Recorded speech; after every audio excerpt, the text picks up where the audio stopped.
Michelle Rowland, the government has indicated it wants to move against what it calls vigilante litigation on environment grounds on big projects like coal mines. What do you make of this?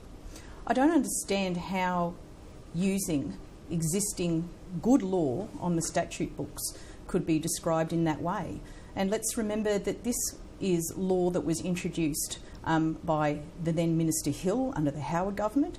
It's operated well in that time. There's a very small number of applications that are made under this section. This is clearly a smokescreen for the government to try and talk about something other than the division and dysfunction that they're already going through. So you see this, the motivation behind this move by the government is purely political. They're not actually trying to address a specific problem. Well, there's nothing based in evidence.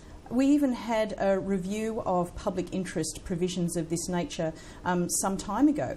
I haven't seen any evidence to demonstrate from anything in those findings that this provision should be substantially amended or repealed. Now, the government is arguing it on the basis of the Adani Carmichael issue. Well, the facts are that this was a situation where their own minister bungled the whole process.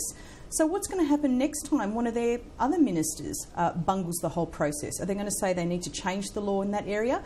This is just completely dysfunctional and doesn't have any bearing in evidence-based policy making. Well, the Australian newspaper this morning has the headline, PM wedges shorten on coal jobs. What do you see that as the motivation from the government? It's interesting because if the attempt here is by the government to wedge, let's remember the last time they tried to do a wedge. It was on the issue of revoking citizenship. They tried to wedge Labor. They ended up wedging themselves and doing it very publicly and very messily in the process. And we're seeing that repeating itself.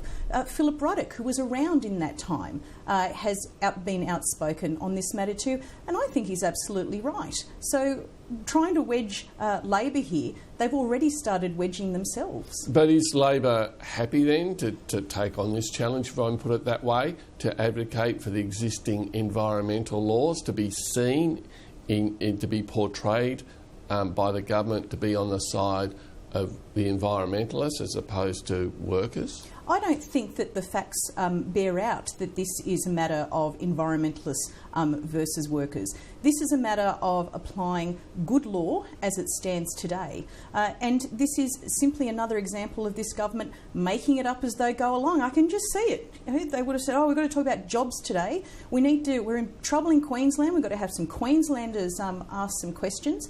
This is not even policy making on the run. There's no script. This government is in improv night. It's one long improv night when it was supposed to be good government.